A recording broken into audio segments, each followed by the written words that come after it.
Hello, I am 48F, and my younger sister, Diana, is 46F. Diana and I never got along well as youngsters. She was always snobbish and unpleasant to me, so we drifted apart as soon as we graduated high school. I elected to continue my education, while she preferred to live with her boyfriend at the moment. It was lucky that her lover was wealthy, as our parents could never have afforded the rent for her to live alone. However, she made it abundantly obvious to our parents that she was unconcerned about their opinions on her life and would do whatever she wanted. So, my parents never tried to stop her and instead let her go free. Diana had twin girls at 20 and a boy at 21 while living with her lover. My parents were pleased for her, but also anxious because she now had many responsibilities and no work. She was wholly dependent on her boyfriend's money to support her lifestyle. Diana never married her partner, which I believe was a mistake because she would have been entitled to alimony if they split up. They had to part ways after Diana discovered that he had been cheating on her. Thankfully, he provided the child support she was entitled to, but he chose not to be a father and signed away his parental rights. The girls were 3 years old at the time, but my nephew was only 2. After that, my sister was fully on her own and required all the assistance she could get to maintain herself. Despite our sour relationship, I chose to assist her, primarily due to pressure from our parents. At the time, I made a respectable living, but it wasn't enough to sustain all 4 of them. However, my parents and I gave a tiny bit of money each month, and they were able to make ends meet. She struggled for the first several months because she lacked a degree and work experience. She had to start at the bottom and work her way up, which forced her to dedicate a significant amount of time to her employment to grow rapidly. But this was difficult because she also had to consider her children, and she couldn't simply leave them at home. Hiring a babysitter was a possibility, but it was prohibitively expensive, so she was forced to rely on me or her friends. Our parents were also working and contributing financially to her, so they were unable to stay at home with the children. I was in the same predicament. She didn't have any friends who would take on the duty of minding her children while she worked because they all had their own lives and occupations. As a result, she was limited to minimum wage positions that allowed her to work flexible hours and return home quickly. This allowed her to avoid paying the babysitter to stay with her children for an extended period, which would have been prohibitively expensive. This condition persisted for a few years, and I believe Diana began to despise her own children because she saw them as hurdles to her success. She said that they were the only things preventing her from moving forward. I would pay her a visit on occasion, not for her sake, but for the sake of the children, to make sure they were doing well. I didn't have a nice connection with her, but I wasn't ruthless enough to let innocent children suffer because of their mother's poor decisions. So my parents and I would check on the kids regularly. They were always complaining about Diana's mistreatment of them. She would chastise them for minor infractions and strike out at them simply for being children and trying to have fun. It was a dreadful existence for all of them, and I hoped I could help them by removing them from that place and keeping them with me. But I couldn't because she was the rightful parent, and I had no legal authority over them. Furthermore, she received child support from her ex and was doing her best to make ends meet. I felt awful for her, but even worse for the kids. Diana started seeing other men, which made things considerably worse. Every time a relationship failed, she blamed her children. She was convinced that once her partners discovered she was a mother of 3, they would abandon their relationship with her. I believe it was because she never mentioned her children during the early stages of dating, only bringing it up after a month or 2, which appeared dishonest. I tried several times to explain this to her, but she was convinced that she was being rejected because she had children. She kept teasing them about it, reminding them of how their father had abandoned her and threatening to leave them as well if they didn't behave. The children were scared of her, and their childhood was defined by their mother's narcissism. This continued for years.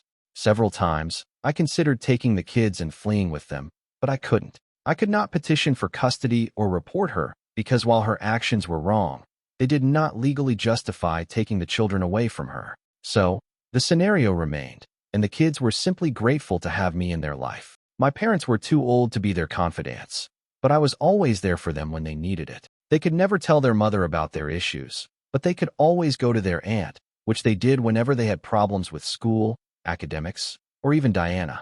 They would come to me, and I appreciated their trust. It's no surprise that when they turned 18, they decided to leave their mother's house and move in with me instead. Now that they were no longer children, they could select where and with whom to live, and they chose me. Diana was clearly dissatisfied and had a lot to say. She stated she had squandered 18 years of her life raising these children only for them to abandon her in the end. She was really unpleasant about it, telling me that if I had wanted to raise her children so badly, I should have stepped in sooner rather than taking over after the work was basically done. I wanted to tell her that she hadn't actually raised them. They had basically raised themselves because she was usually at work or out on dates with guys who eventually dumped her after discovering she had 3 children. She had no idea what her priorities should be, and it was clear why things turned out as they did. The children selected the person who had genuinely been there for them over the person who had always tortured and reprimanded them because she couldn't find anyone and was miserable in her life. It was evident that she had no idea she was harming them because she was suffering herself. However, I did not want to rub it in her face because I knew it must have been unpleasant for her, which is why she was lashing out at me. So, I kept my mouth shut, and that was it. After that, we didn't really communicate. Her children opted to leave her and live with me. Diana also chose to cut ties with all of us and cease speaking to anyone, including our parents. This was strange because they had done nothing to deserve it. I believe the fact that they hadn't chosen her side against me when my nieces and nephew opted to live with me irritated her, so she cut them off as well. It's been 7 years, and they're all doing well now. I don't know what Diana has been up to, but I know her children are doing well. My nephew attended medical school and is now a pediatrician. One of my nieces has a degree in literature and is now a teacher, and her twin sister has a hair shop. I assisted all of them in obtaining business loans and financed them to the best of my ability. I'm very proud of them because they've gone a long way from their previous home. They are now living apart. They only stayed with me for 4 years, and even then, it wasn't really like they were living with me because they were generally away at college and only came back on occasion.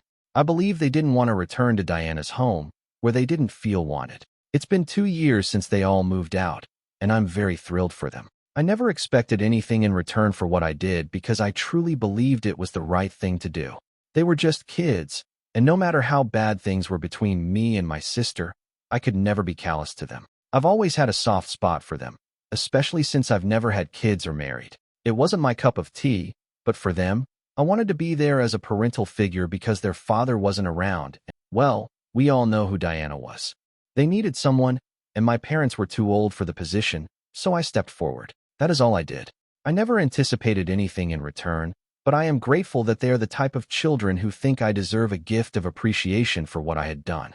Even though I don't believe it was something that required compensation, I appreciated their gesture.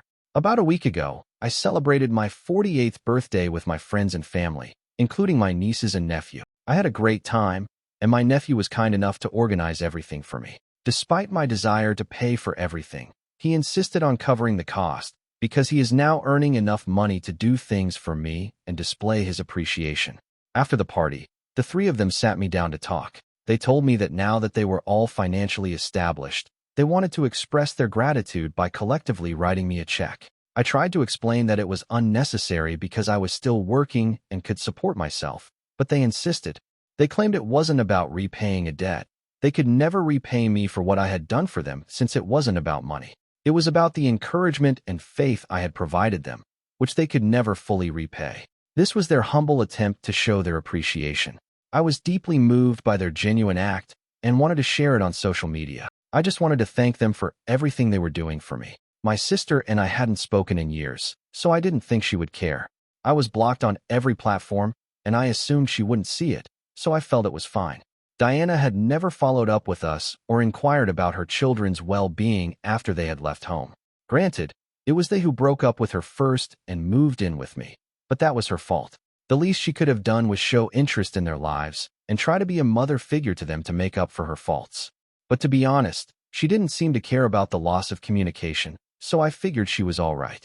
Anyway, following that post, I received a reply from her a few days ago.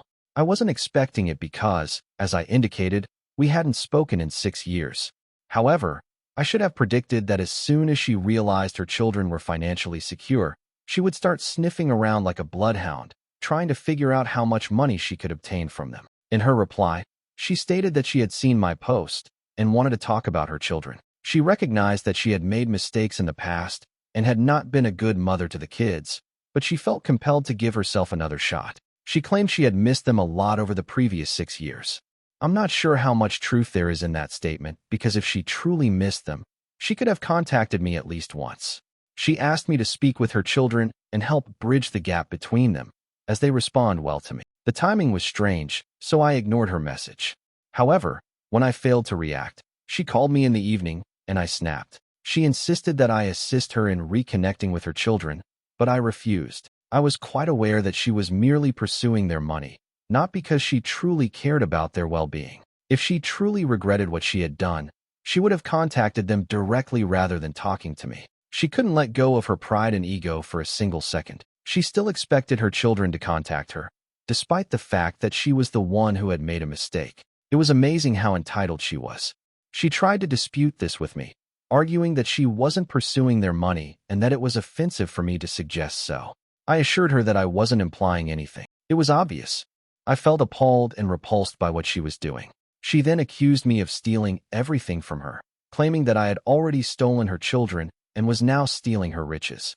I informed her that I didn't need the money and was originally hesitant to accept the check, but now I was going to take it all because she didn't deserve it. Now she's crying on social media, telling everyone what I said and attempting to make me seem bad. Some of my relatives say I went too far with what I said, that I'm greedy, and that I owe her an apology, which is absurd.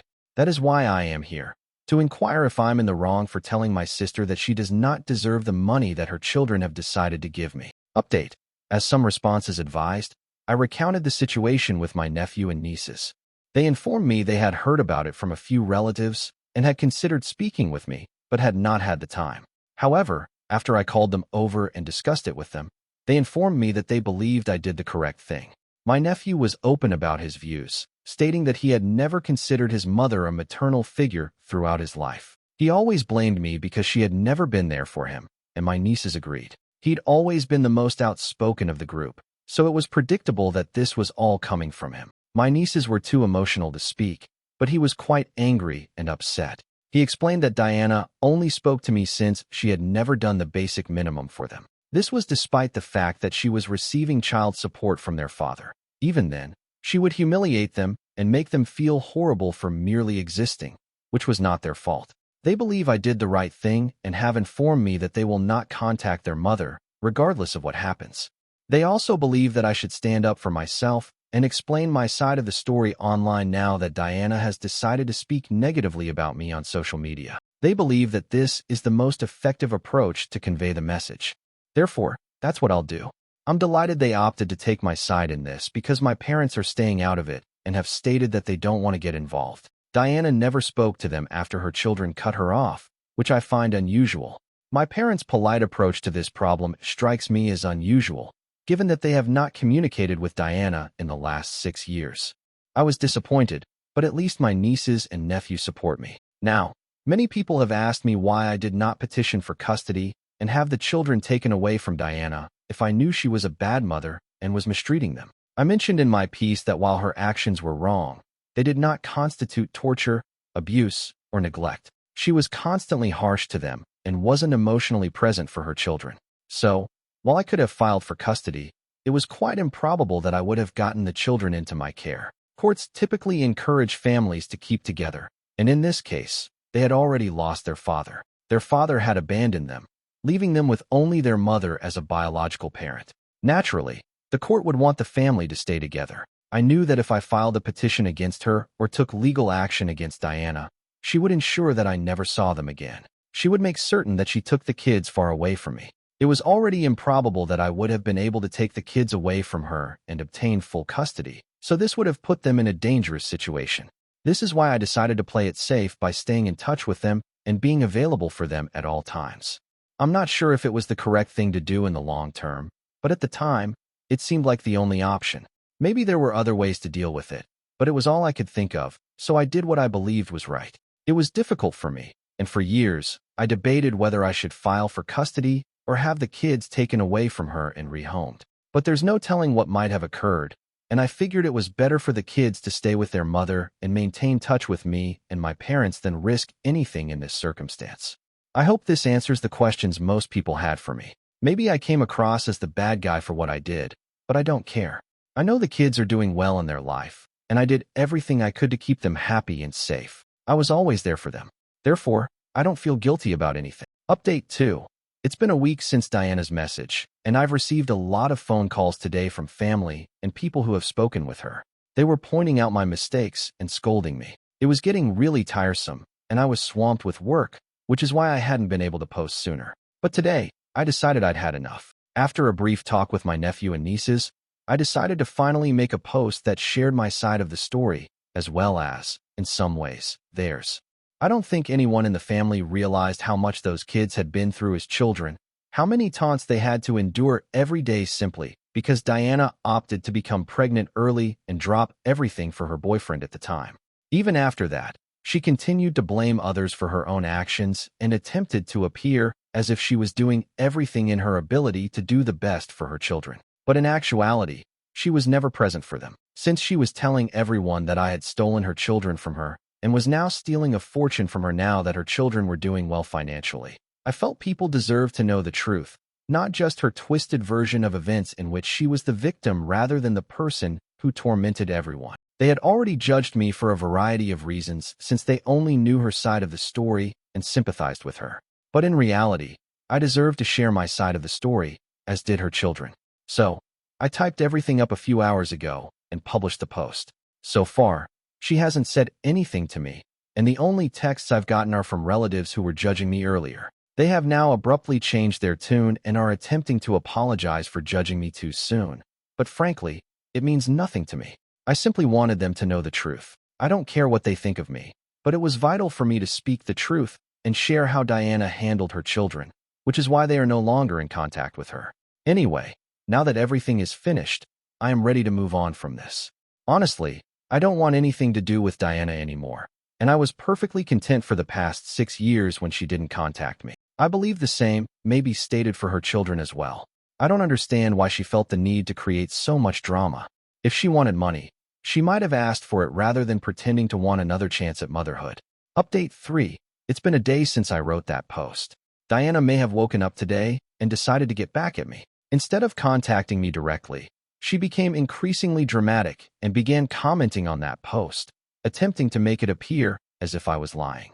But it was not going to work, obviously. As soon as she attempted to react, her children began commenting and responding to her, reminding her of particular episodes from their childhood in which she had been cruel to them. That lasted about an hour, and I didn't feel awful about it. Nobody else did, because my nephew, nieces, and I were all thoroughly enjoying the process.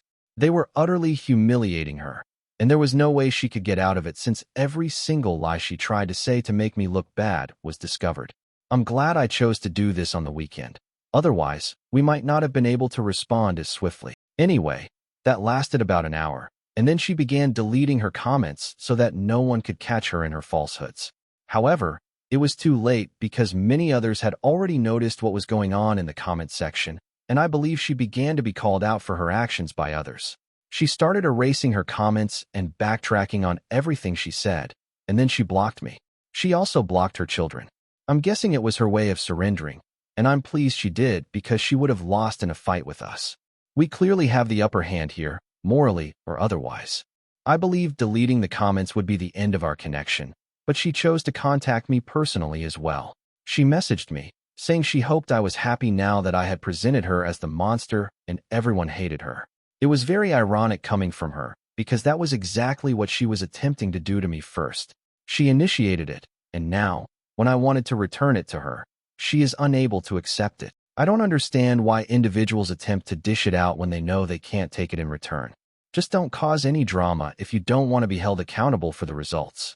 Anyway, I disregarded that message, and that's what we're all going to do for the rest of our lives because she's no longer worth our attention. She has proven it.